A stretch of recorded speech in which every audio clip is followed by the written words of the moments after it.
What's up po mga pare ko? Welcome to my YouTube channel, paring She Moto Hub.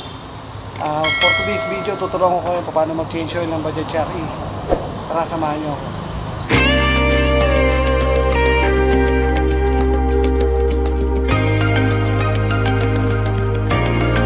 Yung drain plug nya dito sa ilalim. Number 16 po yung drain plug nya. Gunggong! Barinig kita sa mukha eh!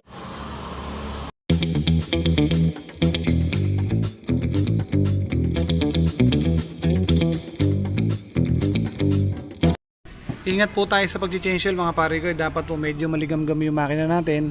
Huwag po natin i-drain ng medyo mainit yung makina kasi po baka po ma-lost thread yung drain plug nya.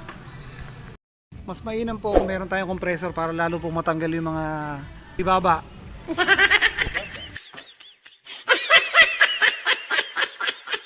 Naman po natin i-drain yung transmission oil nya. Dito po yung location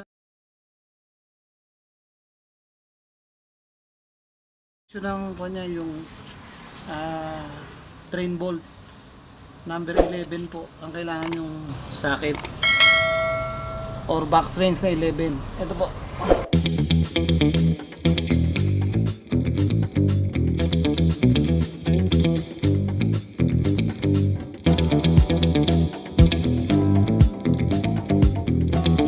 Tumulo, ibig sabihin wala na po siyang langis.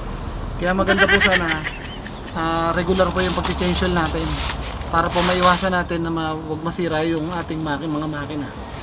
Gunggong! Barinig kita sa mukha eh!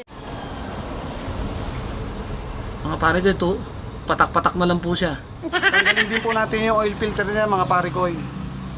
Gumamit po tayo ng oil filter range pang Bajaj RE. Kasama din po kasi ito sa pag-maintenance, pag-change oil ng ating Bajaj RE.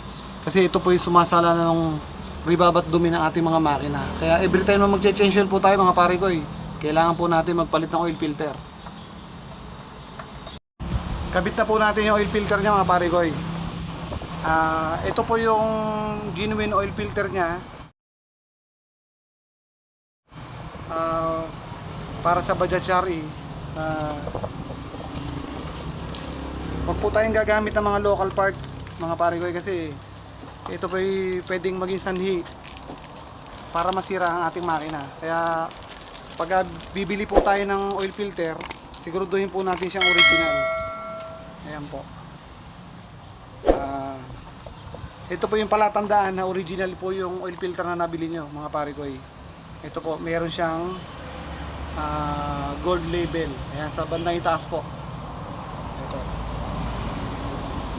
Ito po yung palatandaan na genuine oil filter po yung nabili nyo. Tapos kulay pink po yung pinaka background nya po. Mabibili nito sa any branch of kay Sir Bigo Sir. Nakasiguro kayo na original po yung parts na nabili nyo. Bago po natin ikabit yung oil filter mga pare ko, ilagyan po natin ng konting oil sa gilid, sa may o-ring nya po. Bakit po natin kailangan lang langis? Para po lapat po mamaya yan pag kinabit po natin sa ating mga makina. Kabit po natin mga pare ko.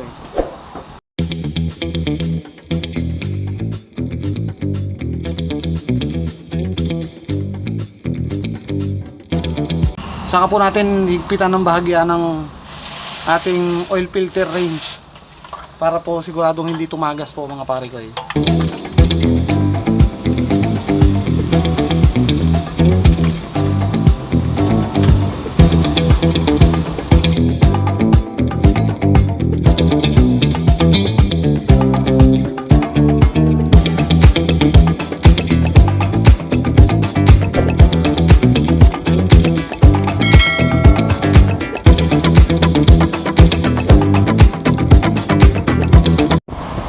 Sali na po natin yung engine oil niya mga pare ko. Ito po yung gagamitin natin engine oil.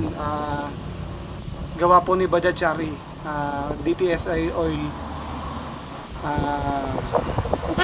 Ang viscosity niya mga pare ko 20W50.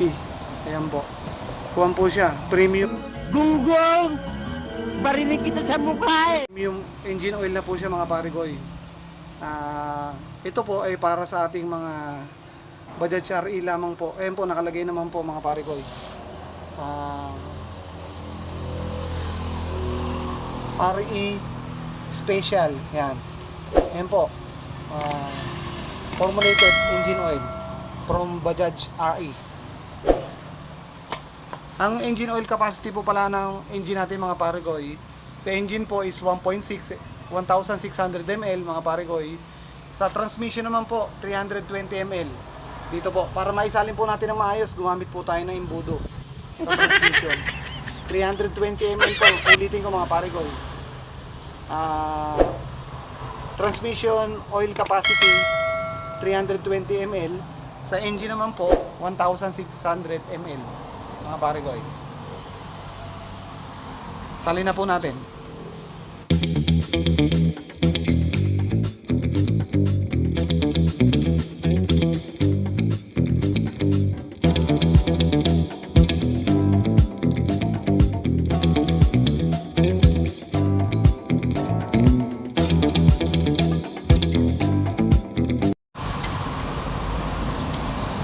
Sa pag-change oil po pala ng Bajaj RE mga parigoy, 1.5 or 2,000 maximum po.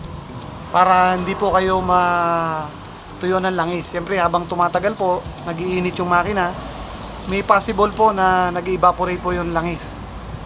Kaya kung susundin po natin yung 1.5 or maximum 2,000 km, para hindi po tayo matuyo ng langis mga parigoy.